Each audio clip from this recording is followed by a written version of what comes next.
When I learned to solo, I learned the minor pentatonic scale. And back in the dark ages of the 1970s, that was great for learning all those Jimmy Page and Billy Gibbons licks.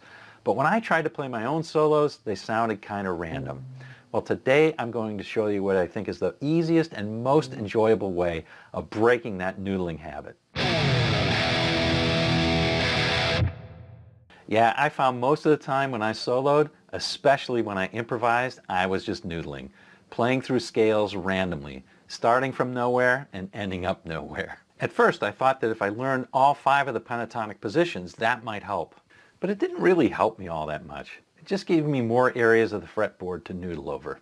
And then I thought maybe learning new scales would help. So I learned the major scale and all of the modes all over the neck. But that just gave me more notes to noodle over. So I finally decided I would try and find the source of the noodling. And you know what it was? I was just thinking, hey, what scale do I play? And then ignoring the chords. I figured as long as the chords were in the same key, it didn't really matter. I could just play over the scale and everything would work out. You know what though? That's pretty much the recipe for guitar noodles. Of course, knowing something is not enough. I actually had to find something to fix the noodling. Here's the simplest thing I came up with. Connect chords to scales. I'll show you what I mean. Let's start with an E major scale with its root on the A string 7th fret as shown here. There's a lot of notes here and you can noodle for a long time. Next, let's take a look at the C-shaped E major chord. Again, with its root on the A string 7th fret. You can see it's shaped like an open C chord.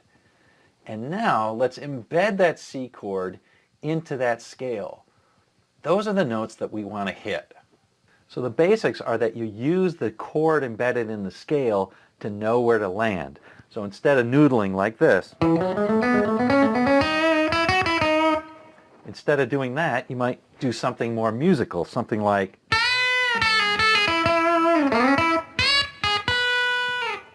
that. But that in and of itself was not enough to get me to stop noodling over an entire solo. So here's the real meat and potatoes of the method. And believe me, this did not come instantly to me, even though it was obvious in retrospect. So first, we're going to take a look at an entire progression. Let's have a quick look and listen to the progression.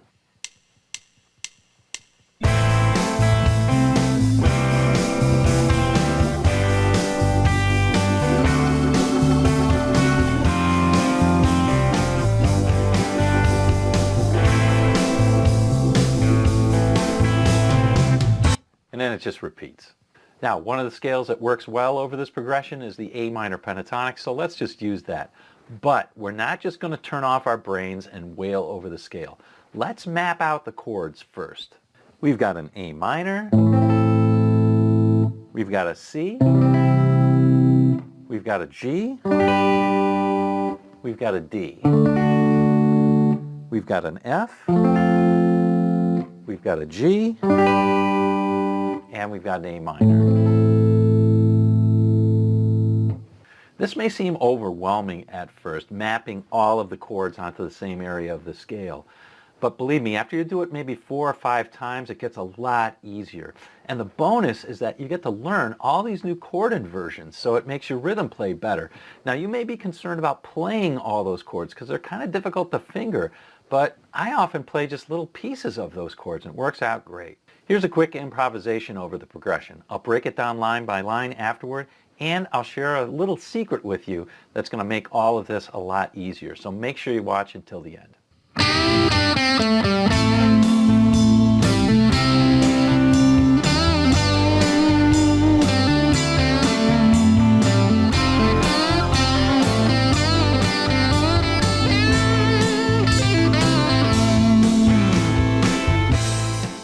Now let's quickly go over it line by line, and I'll let you in on a little secret. Here's the first line. And you'll notice I end on a chord tone of the A minor chord. And now here's the next line. You'll notice I play a double stop. Both of those tones are in the C major chord. Again, a chord tone. Now over the G. Again, that's a chord tone, right? Chord tone of the G chord.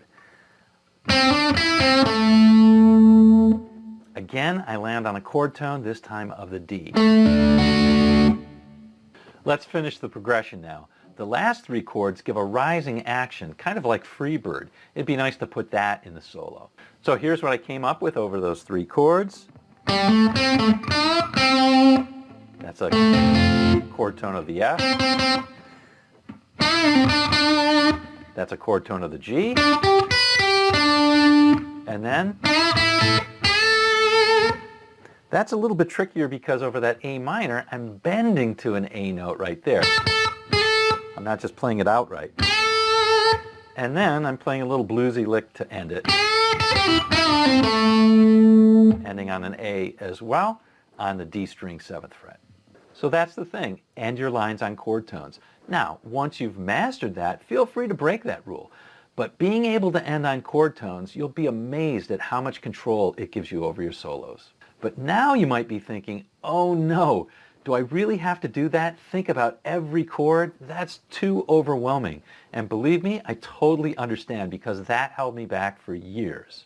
But here's the secret, and it's good news. If you just do this 4 or 5, or in my case, maybe 10 times, I'm a little bit dense, the magic starts to happen. And the real magic doesn't happen on the fretboard. It happens here. Your ears get a lot stronger. You start to anticipate chord changes, taking pauses where appropriate, and voila, your solos start to sound like music. So do this and stop noodling. And if you want to apply it to the blues and take it to a whole other level, click here. Because in that video, I show you how to make your blues solos a lot more interesting and a lot more fun to play. So click here, and I'll see you in the next video.